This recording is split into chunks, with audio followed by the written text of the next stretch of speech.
Peter, the United Kingdom is expected to begin negotiating with the European Union over its exit shortly. What's occurred thus far, and what would we expect in the near future?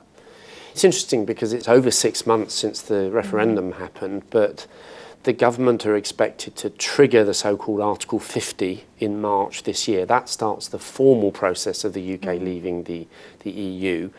The actual leaving of the EU may then not take place for another 2 years after that. So it's quite a long, drawn-out process. And as far as its impact on the economy is concerned, most people think that over the long term, this is probably going to be quite damaging for the UK economy, that it'll probably require GDP to be lower.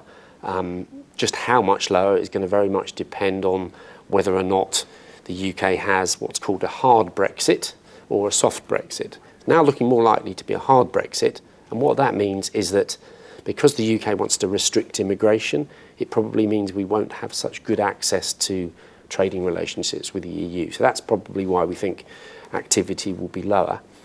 So far, though, since the referendum, a lot of people, myself included, thought that activity was going to be hit really bad, a bad hit to confidence. Companies would stop hiring people, stop investing.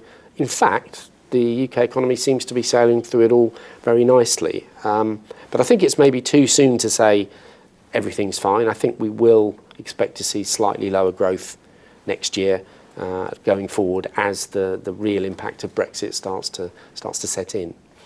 Do we anticipate any type of policy reaction in response to the Brexit and to potential slowdown in growth?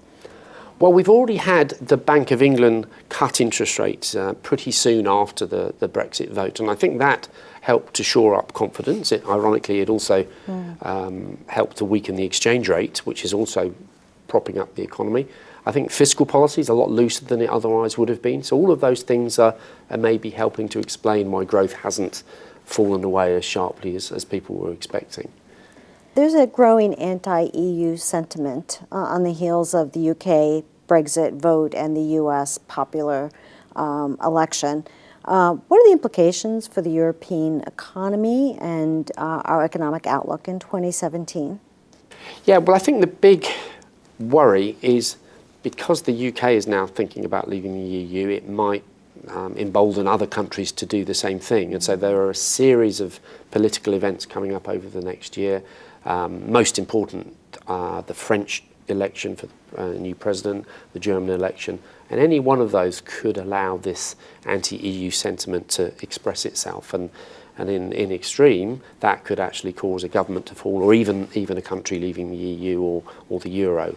I don't think we're going to see that, but all of this uncertainty just undermines the growth picture and makes it just weighs down on growth in the euro area to an extent. So what policies do we expect out of the ECB, for example, to support growth?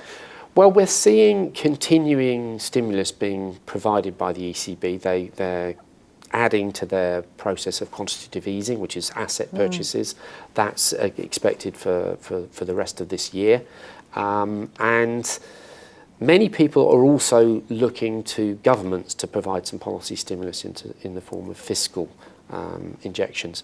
The reality is that with those general elections coming up in Germany and elsewhere, we're probably not going to see that help from government. So it's probably more likely to be the ECB that continues to do the main work in helping the European economy.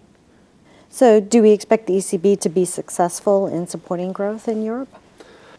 What we're seeing with quantitative easing, and to an extent with negative interest rates as well, is that policy has been working very slowly, very gradually, and many people think that the more you do QE, the less effective it becomes.